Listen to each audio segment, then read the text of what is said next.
Hello friends, welcome to my channel cook with Lipisa. আশা করি আপনারা সকলে ভালো আছেন। আমি আপনাদের কাছে নিয়ে চলে এসেছি আজকে মোহাব্বতের শরবত রেসিপি। এটি খেতে খুবই টেস্টি। আপনারা আমার পদ্ধতিতে একবার বাড়িতে বানান, আপনার বাড়ির লোকেরা বারবার আপনাকে এই মোহাব্বতের শরবত বানাবার কথা বলবে। তো বন্ধুরা, আপনারা শেষ পর্যন্ত দেখতে থাকুন আমি মোহাব্বতের শরবতটা কিভাবে সহজে বাড়িতে বানিয়ে নিচ্ছি। আমি 500 গ্রাম দুধ নিয়েছি। দুধটা প্রথমে বয়েল করে নেব। আমি একটা গ্রাইন্ডার নিয়েছি, দিয়ে দিচ্ছি তাতে 1 কাপের বেশি চিনি, অল্প পরিমাণে কাজু, আর দিয়ে দিচ্ছি 4 চামচ পাউডার দুধ। এটি আমি গ্রাইন্ডারে ঘুরিয়ে নেব।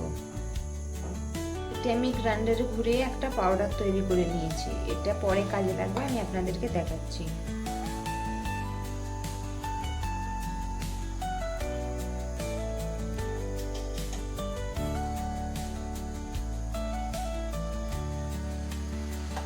দেখুন ফ্রেন্ডস, দুধটা বয়েল হয়ে গেছে।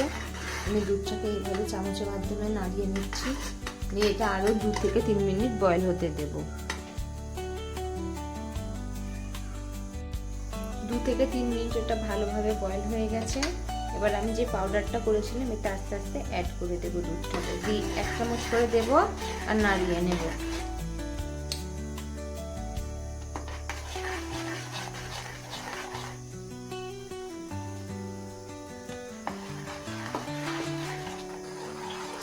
এটাকে আমি ভালোভাবে নাড়িয়ে নিচ্ছি, আবার গ্যাসটা জোরে দিয়ে এটাকে ভালো করে ফুটিয়ে নেব।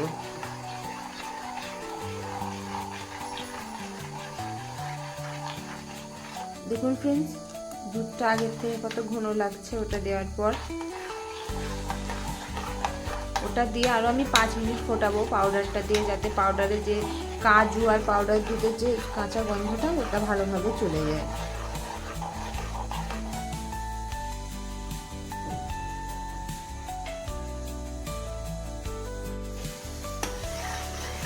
এটা ফুটে গেছে, এটা আরো 2 থেকে 3 মিনিট আমি ফুটিয়ে নিচ্ছি।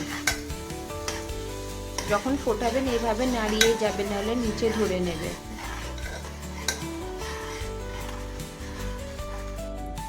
এটা আমি ভালোভাবে ফুটিয়ে নিয়েছি দুধটা।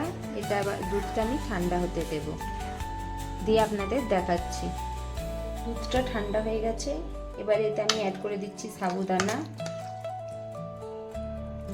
আপনারা যদি এইভাবে একবার বাড়িতে বানান মোহাব্বতের শরবত, তো আপনারা অন্য কোথাও আর খাবেন না, এইভাবেই বাড়িতে বানিয়ে খাবেন। কেননা এটা খেতে এত টেস্টি, আপনারা একবার যদি খেয়ে নিন এই শরবতটা, তাহলে আপনারা বলবেন হ্যাঁ ঠিকই বলেছিল। তো আমি সাবুদানা এতে অ্যাড করে দিয়েছি, দিয়ে দিচ্ছি বেসিল সিডস।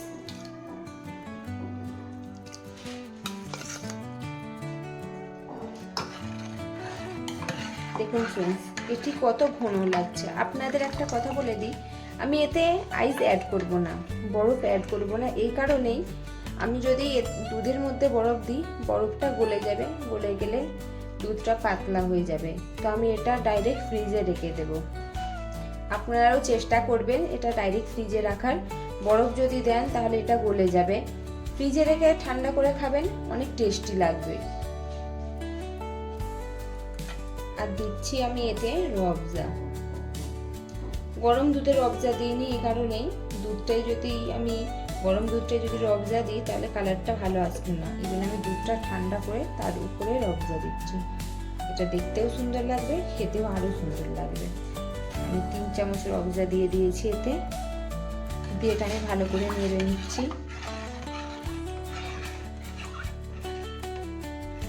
দেখুন ফ্রেন্ডস, কালারটা কত সুন্দর এসেছে। আমি এতে আরেকটু রবজা অ্যাড করে দেব, কারণ দুধটা অনেক ঘন, তো রবজাটা হালকা লাগছে পিঙ্ক।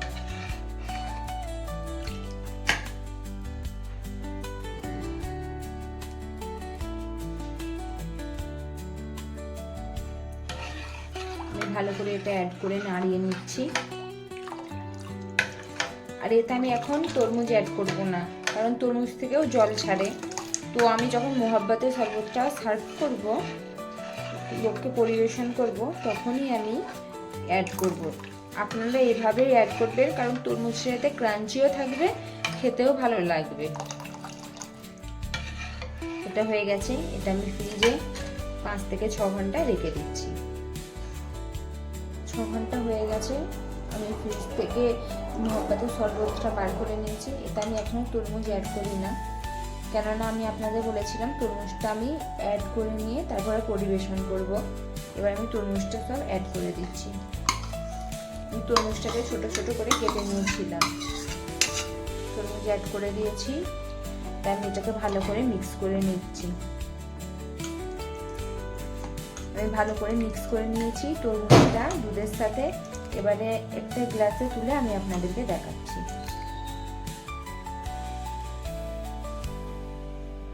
দেখুন ফ্রেন্ডস, আমার মহব্বতের শরবত রেডি হয়ে গেছে।